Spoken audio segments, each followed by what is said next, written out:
Mesdames et messieurs, merci de la confiance renouvelée en votre émission Les Duels sur la chaîne Sixte Télévision. Nous faisons l'ouverture avec ce grand débat républicain, désormais à la présentation.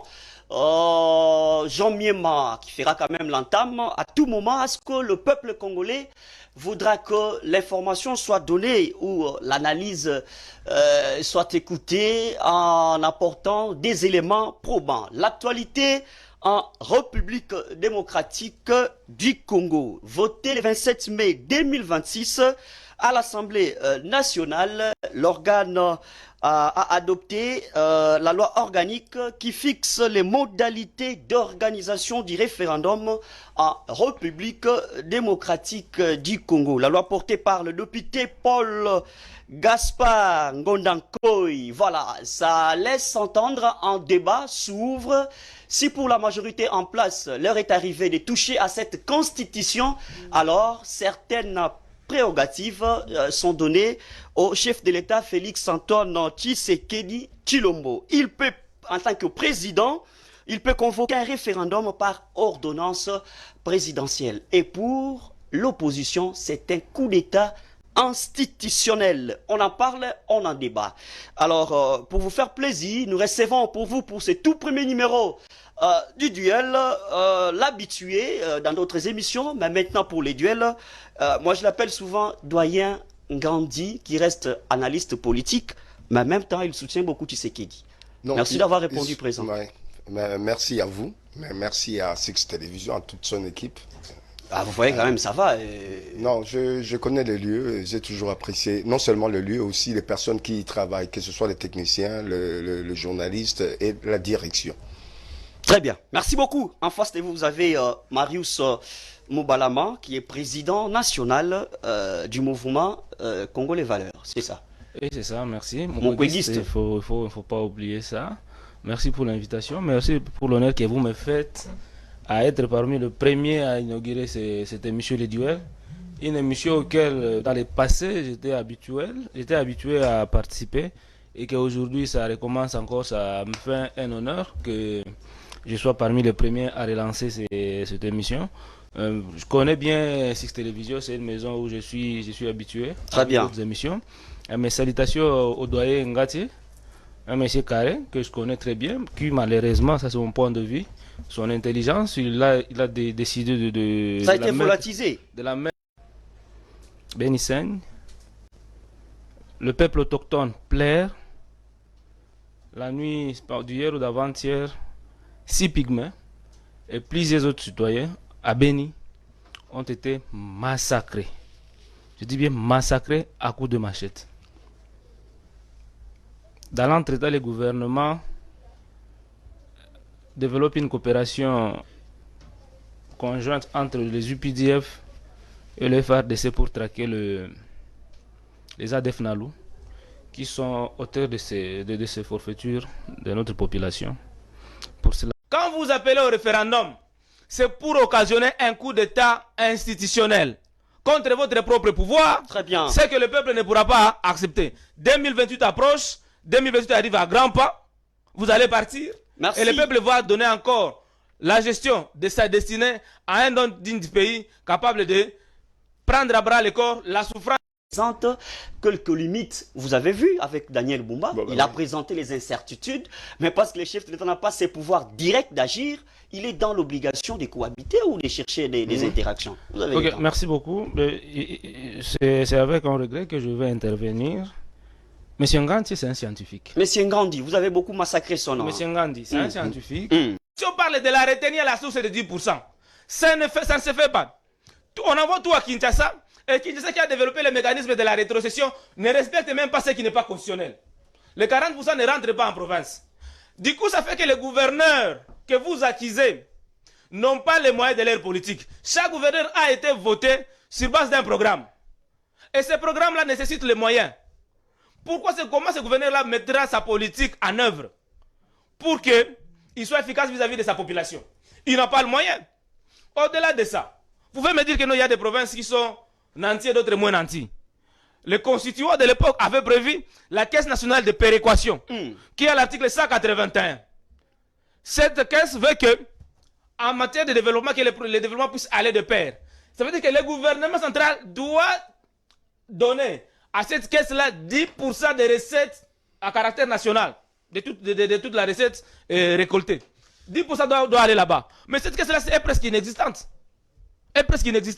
Comment vous allez dire que la décentralisation pose problème alors qu'il n'est pas exécuté à 100%? Alors, j'aimerais que vous dans puissiez, les recettes, s'il vous plaît, j'aimerais que vous puissiez aider parce que le doyen Gandhi a refuté l'argumentaire selon lequel la Constitution est toujours complétée par les différentes lois organiques. Parce qu'il a insisté sur la superficie qui n'a pas été mentionnée dans la Constitution. Non, oui, c'est ça. Après, vous avez la Constitution sur votre téléphone, lisez l'article 2. Là où on nous montre l'architecture du pays. Lisez l'article dans la Constitution, l'article 2 de la Constitution. Parce que M. Nganzi, quand il vient dans la télé, il doit quand même lire la Constitution. Non, mais il faut aussi voir l'intention de l'auteur. Il n'y a aucune intention parce qu'à l'article 2, on nous donne comment est-ce que notre pays est constitué avec ses 26 provinces. C'est clair dans la Constitution. C'est très clair. Ouais. Ça, ce sont des échappatoires. Il n'y a pas seulement ça comme le problème. Le territoire maritime. S'il vous plaît. Pas Ils évoquent aussi la question de l'article 51. Comme quoi, ça met en exergue la minorité. Ça dépend de la compétence de tout et chacun. Mais je viens de vous dire ici qu'à Beni, si Pygmée vient d'être tué, alors que dans notre pays, comme il a dit, il y a une loi organique qui complète selon moi l'article 51 portant protection des peuples autochtones, qui est en voie de disparition, ces groupes. Très bien, très bien. Mais vous voulez que vous trompez la population comme quoi cet article-là, 51, est un article à problème. Dans l'entrée, les pygmées sont en train d'être tués. Donc, vous allez abandonner, vous allez laisser le peuple autochtone à disparaître. Le peuple autochtone, dans tous les pays du monde, ça existe. Quand vous allez aux États-Unis, vous allez trouver les Indiens. Quand vous allez au Canada, vous allez trouver les Amérindiens. Vous allez trouver les Amérindiens qui sont là et qui sont protégés par leur constitution. Merci. Pourquoi pas nous aussi à notre décès, nous ne pouvons pas protéger les pygmées qui sont nos peuples autochtones. Alors, donc tous ceux qui avancent ne cherchent rien d'autre que de toucher à l'article 220. C'est votre point de chute habituel. Vous voulez coller une intention. Non. Mais nous restons en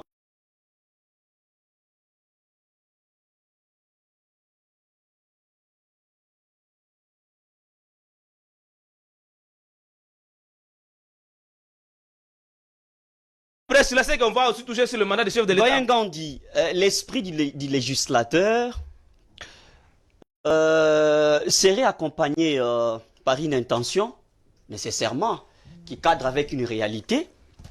Est-ce que la décentralisation aujourd'hui peut être évoquée comme sujet de débat, aussi longtemps que dans l'esprit du législateur, c'est qu'il fallait rapprocher les différentes provinces à la caisse ou au budget national. La participation au niveau national et la participation au niveau des provinces. Qu'est-ce qui pose problème au niveau de la décentralisation? C'est l'esprit du législateur ou c'est son intention? Vous avez le temps. Ben, l'esprit, le problème c'est que ces gens-là, il y avait, lors de la constitution, de la mise en place de cette constitution, il y avait un débat entre les fédéralistes et les unitaristes. L'esprit était là. Ben, les uns protégeaient l'unitarisme, les autres le fédéralisme. Mais pour trouver un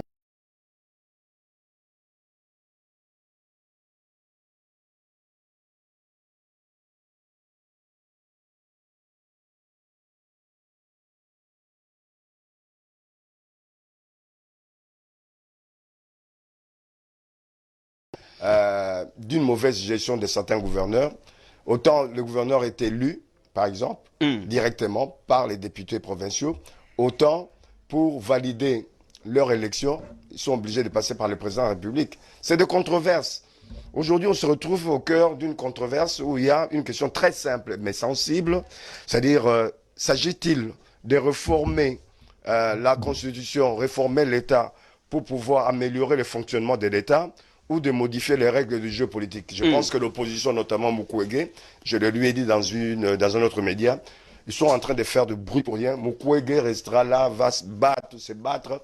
Même pendant un siècle, Mukwege ne sera jamais président de la République. Vous n'êtes pas un prophète de malheur. Non. La politique est dynamique, les enjeux... C'est une façon de dire qu'il a mal choisi sa voie. Donc, il s'agit soit de réformer le fonctionnement de l'État, moi je pense que c'est précieux, ou alors de modifier les règles du jeu. Eux, ils ont opté pour, en disant que le gouvernement actuel, le régime actuel est en train de chercher à modifier les règles du jeu pour se pérenniser au niveau du pouvoir. Mais il ignore par là même ce qu'on dit des partis politiques. Quel est le rôle des partis politiques? Il répondra, il sera d'accord avec moi. Un parti politique qui est au pouvoir, un régime qui est au pouvoir, cherche à y rester. Une fois élu, à y rester, si possible, longtemps, le plus longtemps possible. Moi, j'ai dit, on peut faire d'une pierre deux coups pour pouvoir vous tranquilliser. On peut à la fois, et c'est très important, aller réformer, améliorer le fonctionnement de l'État en modifiant les règles du jeu. Si ça laisse le pouvoir actuel en place, moi je pense que ce sera de bon augure. Merci. Non, ça pose un problème. Faites un point de chute. Le point de chute, c'est quoi? Vous focalisez sur la limitation des mandats. Vous verrez que dans cette constitution qui sera mise en place, il sera prévu aussi la limitation des mandats, si c'est pour vous satisfaire. Ça sera prévu. Donc, si c'est votre souci... Vous allez réagir après parce qu'on va demander une transition. Tranquillisez-vous, puisque il n'y aura pas de problème là-dessus. Il n'y aura pas de problème là-dessus. Et au niveau de l'article 220, vous savez que dans l'article 220, il n'y a pas que les mandats. Il n'y a pas que les mandats du président de la République. Il y a aussi une question liée aux finances. Et vous oubliez, je ne vous ai pas entendu parler au niveau des médias, de l'article 12 des accords que la RD a signé avec... Alors, Doyen Gandhi... L'article 12 nécessite... On va revenir sur ce plateau. Ça, c'est une absurdité. Ne revenez pas sur ça. Nécessite qu'il y ait réforme de nos finances. Ne revenez pas sur ça. C'est important. Non, ça fait la honte, M. Ngandhi. Alors, si vous êtes internationaliste, c'est la honte. Vous ne pouvez pas avancer ça comme argument sur le plateau. J'avance ça comme argument, puisque dans tous les pays du monde, vous aurez la parole. Dans tous les pays du monde, les finances sont centralisées. Prenez votre mal en patience. Doyen Gandhi, s'il vous plaît, on va demander la transition parce qu'on fera une tripartite. Bon, je vous laisse là parce qu'il y aura un troisième invité qui a accepté de nous honorer. Bon, on va revenir après quelques minutes pendant que la régie nous prépare une transition. Restez avec nous.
Alors, de retour sur ce plateau, mesdames et messieurs, nous sommes sur Sixte Télévision pour les comptes de votre émission Les Duels. Vous verrez que la décoration a presque changé. On va s'adapter avec l'arrivée du professeur ordinaire, ou bien PO, le professeur Jean Omeonga, qui donne cours à l'université de Kinshasa, département des relations internationales. Merci. Spécialisation, défense, sécurité, diplomatie. Merci de nous avoir honorés. Qu'on peut aborder aussi. D'ailleurs, moi je comprends. Oui, c'est normal, je comprends. La Constitution, c'est presque la marmite qui englobe presque les différents domaines. Oui, sauf que je ne suis pas constitutionnaliste. Très bien, mais au moins, vous êtes économiste, vous êtes politique. Je suis politologue et puis internationaliste. Merci, professeur Jean Omeonga. Merci beaucoup. Alors, je préfère débuter avec vous pour cette deuxième partie. Vous avez suivi, on ne va pas revenir en arrière. D'ailleurs, vous nous avez suivi à la télé quelque part. Vous êtes dans l'esprit de la matière. la loi sur l'organisation du référendum dans un contexte un peu plus particulier que vous maîtrisez très bien du Congo, est-ce que ce n'est pas une manière de vouloir faire un rétropédalage alors que vous maîtrisez l'histoire, la crise politique, la crise institutionnelle, les démarches, ainsi de suite? Cela ne risque pas de briser même l'élan de la démocratie? Merci beaucoup. Je suis très honoré que vous m'appelez pour la première fois dans votre salon, votre studio, que je trouve très magnifique. Merci. Je suis très heureux ici de me retrouver avec notre compagnie de lutte et puis notre monsieur. Mais comme nous sommes dans un débat plateau politique, et je ne sais pas si nous sommes dans un débat scientifique ou dans un débat politique et populisme ou que les camps, moi je suis dans le camp de majorité présidentielle. Je suis professeur d'université. La complémentarité, la règle d'or, voilà. La science aide la politique à avancer. Exactement. Donc c'est pour dire que moi je suis dans le camp où nous défendons non seulement la révision, mais même les changements fondamentaux de la Constitution. C'est le professeur Ononga. Mais j'ai voulu, parce que j'ai vu votre titre, d'abord c'est la face cachée des référendums, j'ai vu. Alors je me suis demandé pourquoi la face cachée. C'est comme si on disait la diplomatie cachée, ça dit que quelque chose qui est caché, qui est diabolique. C'est quelque chose qu'on ne peut pas voir officiellement. Alors que les référendums, c'est une procédure normale qu'on pourrait, en cas de contentieux ou en cas de, comme nous faisons la révision ou des changements, c'est un référendum, c'est-à-dire on va demander où se verra primaire sa nation. Ouais. Tous ceux qui ont l'idée du fédéralisme, quand vous analysez leur fond de leur projet, c'est nous amener à une balkanisation. Quand vous vous rappelez, Tchombe, il s'est battu pour le fédéralisme, mais au fond de lui, c'était la sécession katangaise, ainsi de suite. Donc, tous ceux qui prennent le fédéralisme, au fond, c'est la sécession. Non, mais dans son esprit, c'est comme si, pour apaiser les différentes tensions, c'est comme cette constitution englobe et l'esprit du fédéralisme et l'esprit de l'unitarisme. C'est ça le problème. Nous sommes dans un État décentralisé. C'est presque la symbiose de ces deux systèmes. C'est là maintenant de Kabila. Ça n'a jamais été respecté. Il nous a parlé de l'article 12 des articles. Ici, je vais parler encore sous réserve du professeur Omeonga. C'est la première fois qu'un internationaliste que vous êtes vouloir prétendre que notre constitution doit s'adapter à un accord. C'est au plutôt avant qu'un accord soit voté, soit signé, ça doit être conforme à la constitution. Voilà pourquoi l'article 214, s'il vous plaît, M. Ngati, ce n'est pas pour à l'article 214. Il est pour dire que ce n'est pas la constitution qui fait des choses ou ne fait pas des choses, ce sont plutôt les hommes. Mais raison de plus, quand on dit que le président est élu au suffrage universel, mais quand on regarde dans la pratique, je crois que c'est le professeur qui l'a dit, ou bien Moukwegiste, notre ami Marius, c'est pas conforme. Le président a des pieds et poings liés. Ça pose un problème. Vous avez donné l'exemple du gouverneur de Kinshasa que le président aurait pu valdinguer il y a longtemps. Mais il l'a pas fait puisque pour respecter l'esprit des textes qu'il y a, etc. Une constitution qui soit réaliste par rapport à la situation d'aujourd'hui et dans les 25 ans à venir. Très bien. Alors, professeur Omeonga, les contextes aussi nous obligent à comprendre que chaque matière essentielle, une matière étatique, demanderait aussi qu'il y ait l'adaptabilité au niveau des concessions politiques. Alors, quand vous regardez les contextes actuels, où il y a des turbulences, les deux grandes provinces entre les mains de rebelles ou des belligérants, ici, dans la capitale, il y a un peu une crise, si on peut le dire, politique.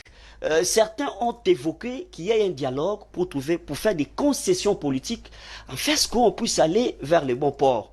Mais maintenant, le pouvoir en place, vous rejetez en bloc, vous réfutez presque les concessions politiques. Est-ce que vous pensez que votre plan peut tenir aussi longtemps que la porte est fermée? Oui, bon, avant que je réponde à votre question qui est très pertinente, je voulais juste revenir sur certaines précisions. J'ai aimé, il a parlé d'une difficulté de péréquation qui ne marche pas. Ça, pourquoi ça ne marche pas? Et si est-ce qu'on va toujours continuer à laisser que ça ne marche pas? Vous voyez les hommes. Mais le président a une vision, comme le dit, s'il veut dire que non, l'homme là, qui ne peut pas faire marcher la péréquation, je voudrais l'enlever. Mais institutionnellement, il ne peut pas le faire. C'est aussi quelque chose qu'il faut voir dans l'avenir, s'il faut les changer pour que ça marche. Vous voyez ça? C'est aussi important. Vous avez dit ça, pourquoi ça ne marche pas? Alors il fallait vous demander, questionner, mais si ça ne marche pas la péréquation, vous voyez seulement les hommes. Mais si vous êtes mon chef et que vous avez les choses, et que dans la procédure prévue, vous ne pouvez pas, même si je vole, vous pouvez toujours me laisser. Mais il faut y penser pour l'avenir, les autres jeunes qui viennent, qu'est-ce qu'il faut faire? C'est ça la vision des choses. Une vision, c'est dans la projection, une vision. Vous voyez ça? Donc, si nous parlons ici de changement, c'est dans la projection, il ne faut pas voir seulement le mandat ou le... Alors, je ne sais pas, dans quelle mesure vous parlez qu'on va voler la souveraineté de notre peuple. Si on fait les référendums, je ne comprends pas. Ou la loi qui a été votée, je ne comprends pas scientifiquement pourquoi. Parce que là, on ne dit pas qu'on va contourner. C'est-à-dire que même vous qui s'opposez au changement de la Constitution et que vous demandez au peuple que est-ce qu'il faut-il changer ou pas, si le peuple dit non, nous ne voulons pas les changements, nous allons nous incliner. Mais pourquoi vous avez peur? Pourquoi vous avez peur? Si vous avez la population sur vous, vous savez que la population ne veut pas. Mais elle a dit, bon, nous allons partir là parce que nous savons très bien que le souverain premier va dire non. Ouais, bien. Vous voyez ça? C'est manquer un peu des arguments, mais je sais que ça pose... Alors, maintenant, pour revenir à votre question du dialogue, c'est pour vous dire que le changement de la Constitution, partout ailleurs, on regarde, on questionne ce qui a été fait et ce qu'on peut faire. Et surtout dans les contextes que vous me dites, notre pays est dans un contexte particulier. La sécurité est menacée. Et vous le savez, ça. Et j'allais me demander, ça c'est une question politique, parce que moi je suis dans le cadre de C4. Je ne sais pas si vous êtes dans le cadre de C64. Je ne suis pas dans C64. Ah, vous êtes dans quel camp, là, finalement? Nous gardons notre indépendance, nous, moukodistes. L'indépendance de quoi? De penser. Nous ne voudrons pas être là, être amenés par... Alors non, je crois qu'on m'a posé des questions. Ce n'est pas mon honneur de poser des questions, mais des précisions. Parce que les relances, ce n'est pas un problème, c'est normal. Dans un intérêt qui sont politiques, moi. Je voulais savoir, parce que moi, je suis dans les C4, qui prônent fondamentalement les changements. Vous n'êtes pas dans les 64 qui refusent. Non. Vous êtes déjà neutre. C'est ça? Oh, vous savez que nous étions des muséistes et nous ne voulons pas déjà naître face à une situation où la souveraineté est en danger. Parce que nous, le président, je vais répondre à cette question. Le président dit oui, les dialogues là, mais prononcez-vous que nous voulons avoir une opposition républicaine. Les gens qui sont mobilisés contre les ennemis qui veulent déstabiliser ou veulent mettre en danger la patrie. C'est pourquoi il a dit, est-ce que vous condamnez les Rwandais, vous? Vous dites que le Rwanda, est-ce que vous les condamnez devant son plateau? Je voulais savoir que vous condamnez les Rwandais, vous dites que nous sommes contre les... Donnez pas la parole, ce n'est pas un problème. Non, voilà. Donc, je veux savoir votre position. Mais sinon, je pense que j'ai demandé ça pour savoir exactement, parce que vous avez parlé de C4, moi je suis de C4. Si c'est 64, c'est votre légitime. Mais il faut pousser des arguments. Pourquoi le président a dit, pour répondre à votre question, Mme dialogue, le président était relatif. Il n'a pas refusé. Il a dit non, mais on peut toujours discuter avec les frères, mais il faut que ces frères soient avec nous ensemble, vis-à-vis de la situation que nous connaissons à l'Est. C'est-à-dire que le patrie est en danger, la balkanisation. Prononcez-vous que vous êtes contre l'agression, vous êtes contre le Paul Kagame, vous êtes contre le Joseph Kabila. Et dans ce cas, on va comprendre publiquement que les gens qu'on va discuter avec eux, nous sommes des frères entre nous. Vous voyez ça? Et vous pensez que l'opposition n'a jamais condamné... Non, mais c'est ça. Non, là peut-être vous pensez à celui qui peut jouer à la médiation. Non, de la Cinco. Ici, non. Même la Cinco. Ça dit que même la Cinco. La Cinco ne peut pas se prononcer en tant que médiateur. Non. Pour vouloir faire des concessions entre différents partis. Cinco devrait être au milieu du village. Mais quand on voit des positions, lui il ne peut pas me contredire, quand on voit des positions prises par l'Église catholique par rapport à l'Est, moi j'ai suivi une fois Abbé Tcholé, qui disait que non seulement les côtés de la majorité qui tue, et du côté de l'Est qu'on tue, mais aussi c'est la majorité tue. Oui. Est-ce que c'est correct? C'est grave ça. C'est très grave. Ailleurs on l'aurait déjà arrêté. Vous parlez de la Cinco, on ne peut pas se prononcer. Mais là, une telle déclaration, il s'est prononcé déjà. Donc il veut se mettre... Vous voyez autant de Congolais qui sont morts par rapport à l'Est, il dit que non, voilà, et il y a, on tue là-bas, ce n'est pas quelqu'un qu'on doit approcher pour faire un dialogue. Très bien. Vous voyez ça? Alors que le dialogue, on ne refuse pas. Mais il faut la condition que le président a dit, qui n'est pas mal, dit, vous voulez qu'on parle ensemble, mais je voulais avoir votre position clairement par rapport à l'Est, comme je lui ai demandé, est-ce qu'il est de C4 ou C64? Merci. Il a dit naître. Donc, le dialogue, oui, mais il faut qu'on sache avec qui on va dialoguer. Mais tenez compte des répercussions, professeur. Il y a des répercussions politiques. L'opposition s'est déjà prononcée sur la ville morte. Quelle opposition? Non. C'est ce qu'on veut éviter. Est-ce que je vais ajouter un mot là? Non, même pour l'opposition ici. Vous savez que je ne parle pas comme un politicien, mais là je veux parler comme un politicien, même pas un politicien, mais un analyste politique. Est-ce que vous croyez, dans d'autres pays, il est là, dans la situation dans laquelle sécurité que nous trouvons, le président, tu sais qu'il est bon. Je vous dis, il est bon. Ailleurs, on n'aurait pas autorisé. On aurait prendre des mesures sécuritaires importantes. Dans quel pays au monde que vous avez vu les gens qui sont contre nous, qui veulent la déstabilisation, qui veulent nous partager, qui veulent le partir en danger, et on les laisse vivre avec nous et collaborer avec l'ennemi. Ils vivent dans les voitures, ils se promènent au nom de la démocratie. Non. Là-bas, à l'Ukraine, est-ce que qui parle même s'il y a des abus du président? Mais parce qu'il y a un moment donné, on cherche la mobilisation totale vis-à-vis de l'ennemi et les restes, on va voir. On ne refuse pas. S'il n'y avait pas la guerre à l'Est et qu'il y avait la situation démocratique comme était avant, là on peut comprendre que non, le président refuse. Mais il y a un enjeu de taille à l'Est qui demande de la mobilisation totale autour du chef de l'État. Très bien. Voilà. Merci beaucoup, professeur. Voilà. Monsieur Marius, là les professeurs ouvrent une brèche. On doit comprendre les choses à leur titre lecture. C'est comme si l'opposition profite de la faiblesse du chef de l'État. Vous omettez, vous oubliez que le pays vit un autre contexte. Tout à fait. Et qu'il faudrait à un certain moment donné dire que c'est le Congo qui est agressé par Tshisekedi. Exactement, mon frère. Vous avez le temps. Faut être clair. Pour les soins du professeur Omeonga qui m'a demandé quelle est notre position. Nous, moi je suis fidèle militant, proche du docteur Denis Mukwege. Nous avons un idéal. Cet idéal-là est fondé sur le bien-être de la population, sur la souveraineté et l'intégrité de notre pays. Et au regard de la justice équitable, au regard de ces éléments-là, nous avons l'obligation aujourd'hui de garder notre indépendance.